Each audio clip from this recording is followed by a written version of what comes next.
Yori masih tidak tahu kemana perginya Kang Chul. Kini Yonggap juga sudah bersiap untuk pergi ke istana. Yonggem juga terlihat sangat senang karena akhirnya putranya kembali. Dalam perjalanan, Yori semakin yakin bahwa saat ini yang bersamanya adalah Yonggap. Kini dia juga berterima kasih kepada Yori karena telah menjaga ibu dan juga tubuhnya. Selain itu, Yonggap juga meminta maaf karena sebelumnya dia telah menipu Yori untuk datang ke istana. Karena hal tersebut, dia pun merasa bersalah kepada Yori. Nah, di saat Yonggap akan menyentuh Yori, tiba-tiba Yori menolaknya dan menghindari tangan Yonggap. Di saat itu Yonggap melihat gelang di tangannya yang bukan milik dia. Yonggap pun mengatakan bahwa ini bukan miliknya dan memberikan kembali kepada Yori. Sesampainya di istana, Yonggap langsung memberikan salam kepada raja. Tentu saja hal itu mengejutkan semua orang. Yori juga memberitahu bahwa kini Yonggap telah kembali. Hal itu pastinya mengejutkan raja karena kini juru tulis yang dia sayangi telah kembali. Di saat raja memeluk Yonggap, tiba-tiba Yonggap merasa kesakitan dan menjatuhkan raja. Hal itu karena batu penangkal yang dimiliki raja. Ternyata dukun Pongsan memantau Yonggap dari kejauhan. Yori pun memberikan penjelasan bahwa sebenarnya garis hidup Yonggap sudah putus sehingga dia kini menjadi roh yang memasuki tubuhnya. Oleh sebab itu, Yonggap tidak bisa menyentuh batu penangkal. Raja pun kini menunjukkan kepada Yonggap tentang rencananya untuk mereformasi undang-undang perbudakan. Tentu saja hal itu membuat Yonggap sangat senang. Tetapi tiba-tiba Raja teringat dengan Kang Chul. Hal itu membuat Yonggap cemburu.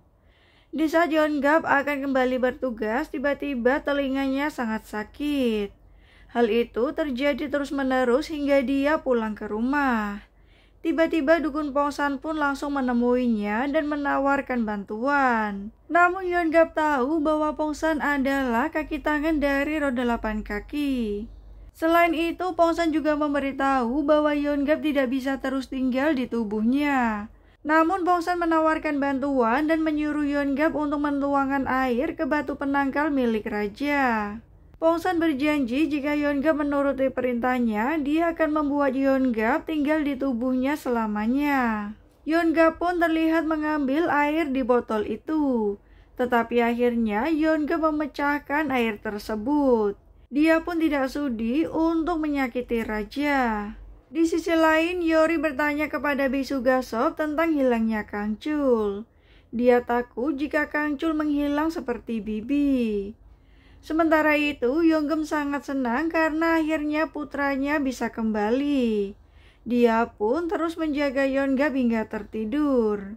Yori pun melakukan ritual untuk memanggil Kang Chul. Dia sangat kesal karena Kang Chul menghilang diam-diam tanpa berpamitan kepadanya.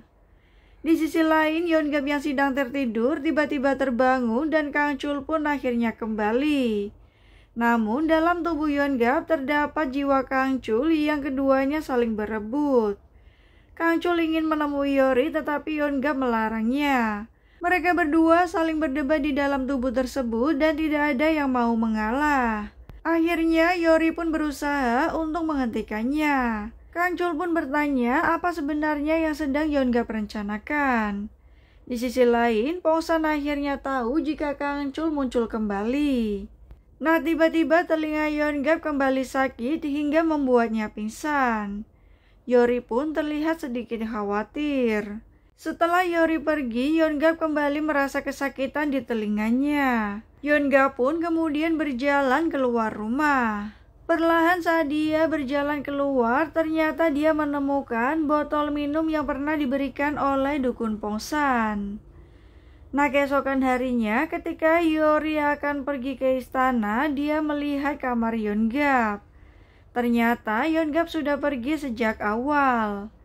Penglihatan masa depan Yori menunjukkan bahwa Yonggap mengincar batu penangkal. Yori pun buru-buru berlari untuk menghentikannya. Di saat raja sedang menulis sesuatu, dia meminta Yonggap untuk mendekat. dan membaca isi surat yang dia tulis. Karena merasa kesulitan saat menulis kembali, raja pun mengeluarkan batu penangkalnya. Yonggap mengincar batu tersebut. Yori pun buru-buru untuk menghentikan Yonggap, tetapi Yonggap akhirnya mengeluarkan botol minum yang dia bawa. Tetapi tiba-tiba botol itu dia pecahkan dan Yonggap akhirnya terjatuh. Ternyata Yonggap keluar dari tubuhnya dan Kangcul kembali ke tubuh Yonggap. Raja pun sangat kaget melihat apa yang sedang terjadi. Ternyata botol minum itu berisi cairan anggur. Yonggap yang merasa bersalah akhirnya berusaha kabur. Saat itu Yori melihatnya dan Kangcul berusaha untuk mengejar dia. Setelah itu Yonggap pun meminta Yori untuk tidak mendekat. Dia mengatakan bahwa telah berpikir jahat untuk menjadi roh yang pendendam. Karena Yonggap tidak ingin menyakiti raja, dia pun meminta Yori untuk mendoakannya dan mengirim dia ke akhirat.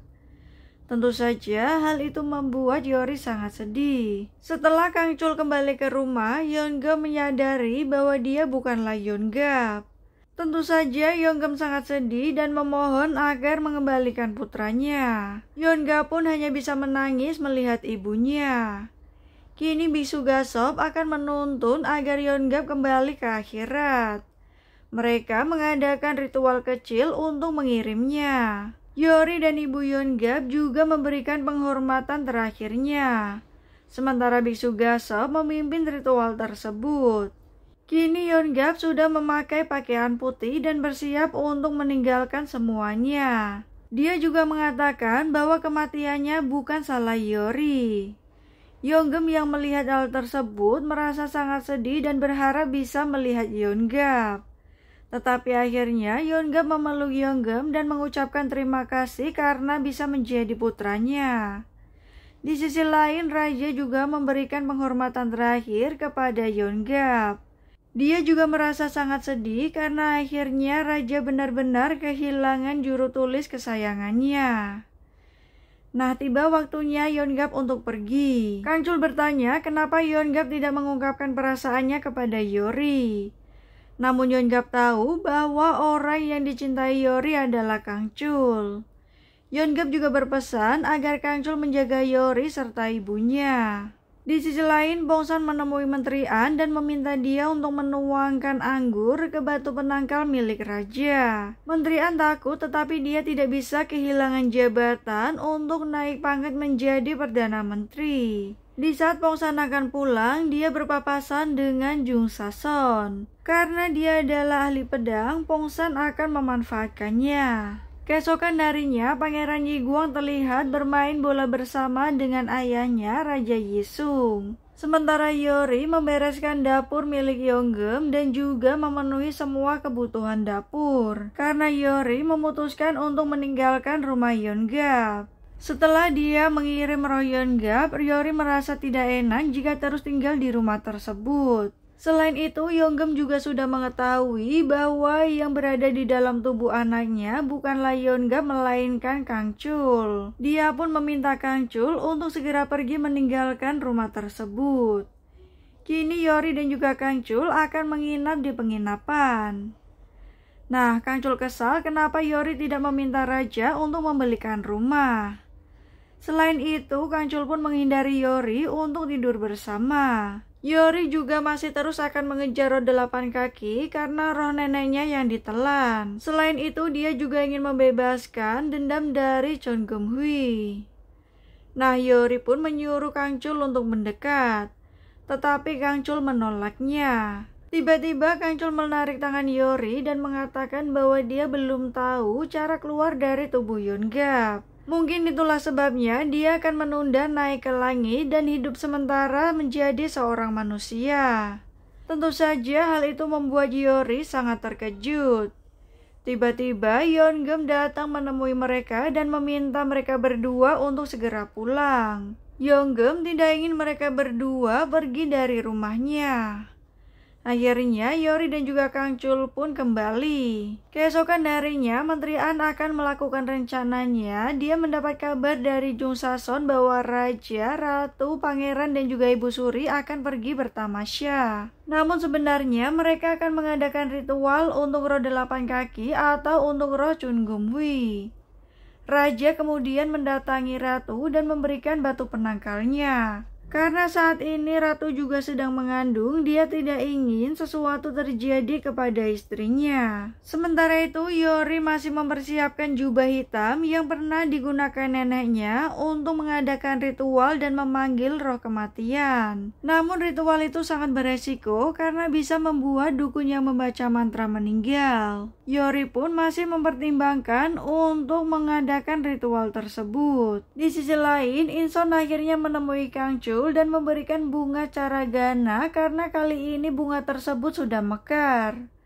Kang Chul pun langsung memetik bunga tersebut dan pergi meninggalkan Inson tanpa mengatakan sepatah kata pun. Kang Chul kemudian mencampur bunga itu dengan air dan juga meminumnya. Hal itu bisa membantu dia melawan roh 8 kaki.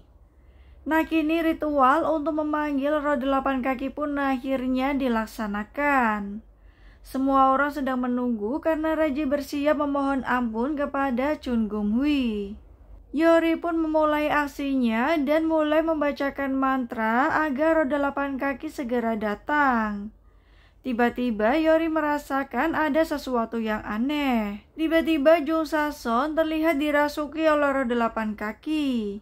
Dia pun berusaha menyerang Yori, tetapi Kang Chul berhasil untuk mencegahnya. Semua orang ketakutan, tetapi Jung Sason buru-buru mendekati Ratu dan langsung menjulurkan pedangnya, hingga membuat perut Ratu terluka serta kesakitan karena kemungkinan Ratu telah kehilangan janinnya. Raja juga terlihat sangat syok.